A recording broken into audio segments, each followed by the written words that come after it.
ভাগ্যিস আমি কেক বানানো শুরু করেছিলাম, না হলে যে কত জিনিস আমার অজানা থেকে যেত সেটা তো আমি এখন ভালোভাবেই বুঝতে পারছি। কেন বলো তো?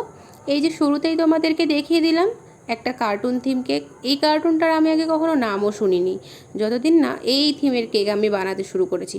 আর যখন কেউ আমাকে কোনো থিম কেকের অর্ডার করে, সবার প্রথমে আমি সেটাকে আগে ইউটিউবে গিয়ে ভালোভাবে সার্চ করে দেখি, জিনিসটা বুঝি, তারপর আমি সেই কেকটা বানাই।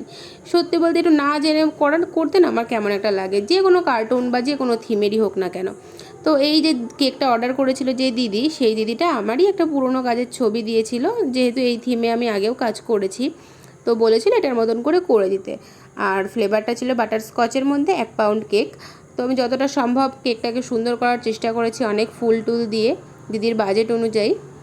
তো শেষ পর্যন্ত দেখে তোমরা অবশ্যই জানিও যে এই থিমের কেকটা তোমাদের কাছে কেমন লাগলো।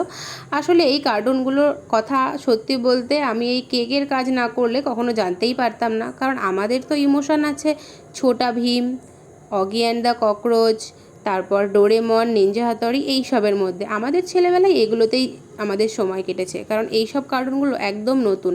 আর সত্যি বলতে দেখেও আমার কখনো আর দ্বিতীয়বার দেখার মন হয় না, কারণ এর মধ্যে আমি কোনো কাহিনীই খুঁজে পাই না।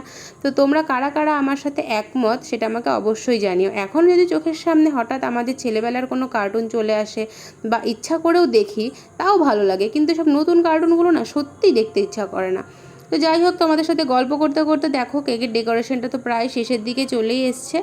আর এই যে শেষ লুকটা দেখে তোমরা অবশ্যই জানিও, কিন্তু সত্যি কথা বলতে সামনাসামনি অনেক সুন্দর লাগছিল। তোমাদের কেমন লাগলো অবশ্যই কমেন্টে জানিও।